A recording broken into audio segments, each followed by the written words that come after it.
அனைவருக்கும் வணக்கம். நீங்கள் நம்ம சேனலுக்கு புதுசுன்னா பக்கத்தில் இருக்கிற பெல் பட்டனை அமைத்தி சப்ஸ்கிரைப் பண்ணிக்கோங்க. அடடே, வாங்க வாங்க. என்ன இவ்வளோ தாமதமாக வர்றீங்க? என்ன பண்ணுறது, ரொம்ப காரம் இல்லையா? என்னது, காரமா? என்ன சொல்கிறாரு தம்பி? சாரி, ரொம்ப தூரம்னு சொல்கிறதுக்கு பதிலாக ரொம்ப காரம்னு சொல்லிட்டேன். ஆஹா, பொண்ணு வீட்டுக்குள்ளே கூட என்ட்ராவில் வாசல்லையே ஸ்பெல் மிஸ்டேக் பண்ணுறானே ஐயா. ம், மாப்பிள்ள ரொம்ப தமாஸ் பண்ணுறாரு. A few moments later. அப்பாடா, ஒரு வழியா சபையில் உட்காந்தாச்சு. ஆஹா, எல்லாம் பெரிய பெரிய இடமா உட்காந்துருக்கு ஐயா. எப்பா, தப்பி தவறி கூட ஸ்பெல் மிஸ்டேக் ஏதாவது பண்ணி ஏடா கூட பண்ணிடாத, புரியுதா? மாப்பிள்ளை தம்பி உள்ளே வர்றதுக்கு முன்னாடியே காரம் சொன்னார். அவருக்கு காரம் ரொம்ப பிடிக்கும் போல இருக்கு. சீக்கிரமாக நம்ம பொண்ணுக்கிட்ட காஃபி, காரம், ஸ்வீட்டு எல்லாத்தையும் எடுத்துகிட்டு வர சொல்லுமா. ஆஹா, என்ன மரியாதை, என்ன மரியாதை. ம், ஆஹா, பொண்ணு வருதுயா. ஏப்பா, பொண்ணை நல்லா பார்த்துக்கோ. என்னது கௌரவமான குடும்பம்னு சொல்கிறீங்க? பொண்ணு மாடர்ன் ட்ரெஸ்ஸில் வந்திருக்கு. என்ன தம்பி பார்க்குறீங்க? பொண்ணு மாடர்ன் ட்ரெஸ்ஸில் இருக்குன்னு பார்க்குறீங்களா? பட்டு புடவையில் வந்ததெல்லாம் அந்த காலம். என்ன தம்பி பண்ணுறது, காலம் மாறி போச்சு. பொண்ணு பேண்ட்டு சட்டை போட்டிருந்தா என்ன, உனக்கு பிடிச்சிருக்கா இல்லையான்றதை சொல்லு. என்ன தம்பி, பொண்ணு உங்களுக்கு பிடிச்சிருக்கா? மாப்பிள்ளை தம்பி என்ன சொல்கிறாரு? நான் பொண்ணு கூட கொஞ்சம் தனியாக பேசணும். இதில் என்ன தம்பி இருக்குது? இப்போல்லாம் கல்யாணத்துக்கு முன்னாடியே செல்ஃபோனு, வாட்ஸ்அப்பு, ஃபேஸ்புக்குன்னு எல்லாத்துலேயும் பேசிக்கிறாங்க. நான் என் பொண்ணு அப்படி வளர்க்கல. இருந்தாலும் நீங்கள் அந்த ரூமில் பொண்ணை கூட்டிகிட்டு போய் என்ன ஏதுன்னு பேசிட்டு வாங்க. Later. என்னப்பா, பொண்ணுக்கிட்ட பேசுனியா? பேசிட்டனே. என்ன, பொண்ணு ஓகேவா? நான் பொண்ணோட அப்பாவை தனியாக கூட்டிகிட்டு போய் பேசிட்டு வந்துடுறேன். நம்மக்கிட்டே சஸ்பென்ஸ் வைக்கிறான். பொண்ணோட அப்பா கிட்ட என்ன பேசுவான்? சரி, கல்யாணம் பண்ணிக்க போகிறது அவன், பேசிட்டு வரட்டுமே.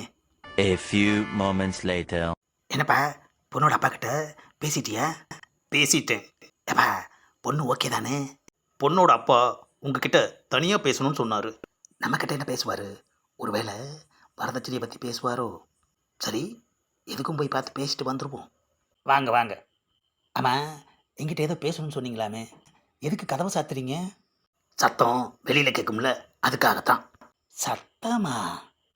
எம்மா, எப்பா, எம்மா, என்ன அடியா, எப்பா, எப்பா, எலும்பெல்லாம் உடையுதுப்பா, எம்மா, அத்தி, ஊருக்கு போய் சேர்றதே கஷ்டமாக இருக்கும் போல இருக்கு. எப்பா, என்ன எதுன்னு சொல்லிட்டு அடியம்பா. பொண்ணுக்கிட்ட தனியாக பேசிட்டு அவன் என்கிட்ட வந்து என்ன சொன்னான்னு தெரியுமா? அந்த வார்த்தையை சபையில் சொல்லியிருந்தா என் பொண்ணோட மானம் மட்டும் இல்லையா, என் குடும்ப கௌரவமே காற்றுல போயிருக்கும். ஏங்க, அடித்தது தான் அடிச்சிட்டிங்க, அவன் என்ன சொன்னான்றதையாவது சொல்லுங்களேன். போய் அவங்கிட்டயே கேட்டுக்க. ஆஹா, அப்படி என்னய்யா சொன்னான்? ஒரே ஒரு வார்த்தை தான் ஏன் சொன்னான். அந்த ஒரே ஒரு வார்த்தை தான். என்ன வார்த்தைன்னு சொல்லுங்களேன். ஏயா, சொன்னவனை விட்டுட்டு கூட வந்தவனை போட்டு கும்முறியா? இது உனக்கே நல்லா இருக்கா? நீ தானையா கூட்டிகிட்டு வந்த?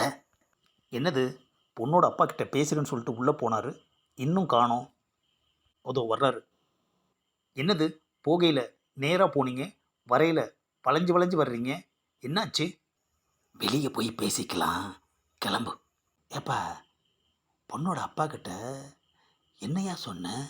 ஏன் பொண்ணோட அப்பா அதை சொல்லலையா? அவருக்கு சொல்கிறதுக்கு நேரம் இல்லையா? பொண்ணு கூட நான் தனியாக பேசினப்போ அது டபுள் மீனிங்கில் பேசிச்சு. எனக்கு பொண்ணோட பிஹேவியர் கொஞ்சம் கூட பிடிக்கல. பொண்ணோட அப்பா கிட்ட உங்கள் பொண்ணு ரொம்ப மோசமாக இருக்குன்னு சொல்கிறதுக்கு பதிலாக ஸ்பெல் மிஸ்டேக் பண்ணி மாசமாக இருக்குன்னு சொல்லிட்டேன். ஆஹா, மோசமாக இருக்குன்னு சொல்கிறதுக்கு பதிலாக மாசமாக இருக்குன்னு சொல்லி நம்மளை நாசம் பண்ணிட்டானே ஐயா.